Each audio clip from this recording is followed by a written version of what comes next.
నూతన సమస్య. కులీనులు శాక్యులు శాంతం నెలకొల్పుకున్నారని పరివ్రాజకులు చెప్పిన వార్త గౌతముని చాలా వ్యాఖ్యలపరిచింది.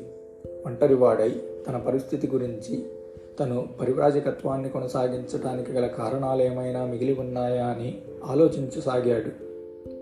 తాను తన వారందరినీ దేని కొరకు విడిచాడు అని తనలో తానే ప్రశ్నించుకున్నాడు. తాను యుద్ధాన్ని వ్యతిరేకించినందువల్లనే ఇల్లు వదిలి వచ్చాడు. ఇప్పుడు యుద్ధం ఆగిపోయింది కదా, నాకు మిగిలిన సమస్య ఏమైనా ఉన్నదా? యుద్ధం ఆగిపోయినంత మాత్రాన నా సమస్య తీరినట్లేనా? చాలా ఆలోచించిన మీదట తన సమస్య తీరలేదనుకున్నాడు. యుద్ధ సమస్య వివాదాస్పదమైన సమస్యే. అది జటిల సమస్యలో ఒక భాగం మాత్రమే.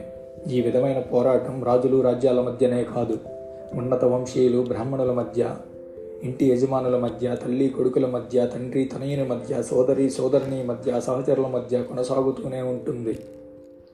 దేశాల మధ్య వైరం అప్పుడప్పుడు వచ్చేది, కానీ వర్గాల మధ్య వైరం నిరంతరమైనది.